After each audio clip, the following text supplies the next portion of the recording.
I've had enough. I'm returning the Oceanic Plus Dive Housing today. Wanna know why? Stick around and I'll tell you exactly what is wrong with this underwater smartphone housing. Right after the intro.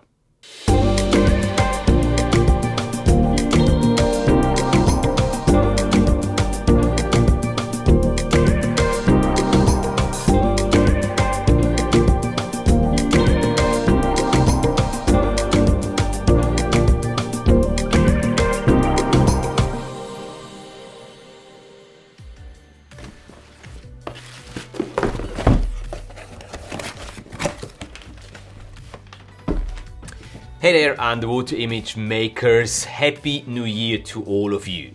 I hope you have started well into 2024. May this new year bring many exciting new dive adventures your way. Creating this video today makes me a little sad. I've really wanted the Oceanic Plus Dive Housing to be just as good as they've advertised it. Unfortunately, that's not the case. At least not from the perspective of an underwater videographer. Let me explain. I've had this housing now for about 5 to 6 weeks. I didn't buy it myself, it was provided to me by Oceanic to test and review it for you guys. So I can't keep it. Well, I don't really want to keep it anyways. I took the housing on my last 2 scuba trips with me and have done probably about half a dozen of dives with it. Why only half a dozen dives, you might ask? Well, the reason is because the housing wouldn't function as expected on any one of the dives I took it on, and I had to keep emailing back and forth with Oceanic during my trips to find solutions for the problems that occurred during these trips.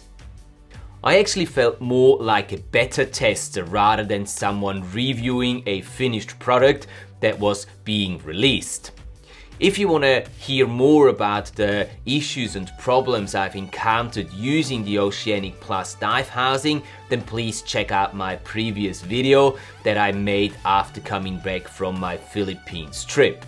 It talks a little more in detail about the issues that I've encountered and my experiences using the Oceanic Plus Dive Housing for the very first time. I will link it down in the video description below. So while some of these problems were solved since then, some major issues still exist. Here is my top 3 reasons why at the time being I strongly advise against purchasing the Oceanic Plus Dive Housing, especially if your focus is on capturing underwater video. Oceanic is purposely disabling the image stabilization on your iPhone when you use it in video mode. And there's no way for you to re-enable the image stabilization. Their explanation is that video stabilization is very hard on the processor and might cause the app to crash. Really? That's a real bummer for all underwater videographers, as it makes it so much harder to capture stable underwater video without being able to rely on Apple's really good image stabilization. But for the time being, there's just nothing we can do about this.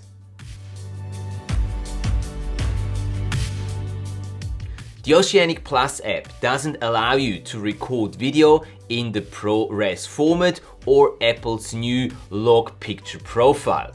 I'm not too worried about the ProRes format because I don't really use that too often anyways, but being able to record underwater in a proper log picture profile makes a lot of sense to me and is something that I've been using a lot lately because it actually does put the current iPhone models ahead of the competition. Being able to record in a proper log format will just enable you to match the iPhone underwater footage much nicer to footage that you've taken with other cameras on the same project. So I don't really like it at all that Oceanic is not giving us access to that feature through their app.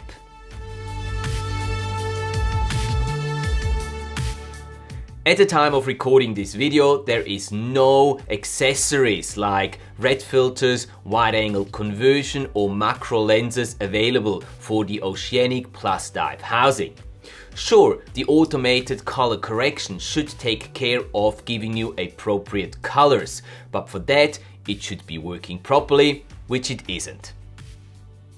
An equally big problem is the lack of a wide-angle conversion lens, which could help correct the corner softness and distortion that happens when you use the 0.5 times wide-angle lens of your iPhone underwater. This is a common problem for all cameras used underwater.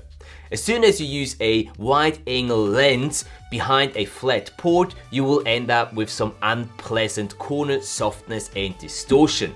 And the only way around this is really to use a extra high quality wide-angle conversion lens. Now, at the time being, there is no such lens available for the Oceanic Plus Dive housing, which kinda makes the 0.5 times lens of your iPhone pretty much unusable underwater. So even if the software of the app was working properly, which it isn't by the way, the mentioned compromises that Oceanic has made to their housing and its workings are enough for me to disqualify it from seeing it as a serious choice for underwater video enthusiasts who are looking for a underwater smartphone housing. Sorry Oceanic, back to the drawing board. You haven't really finished your homework and did release this smartphone housing a little bit prematurely. Have you used the Oceanic Plus Dive housing? What was your experience with it? Let me know down in the comment section below. I'd be really curious to hear about your experiences. I hope this video was useful to you and you got some benefit out of it. And if that's the case, then please do hit that like button and subscribe to the channel for more underwater video related content like gear reviews, tutorials and more. Have a great week and keep capturing all those amazing underwater adventures of yours. And I'll see you next week.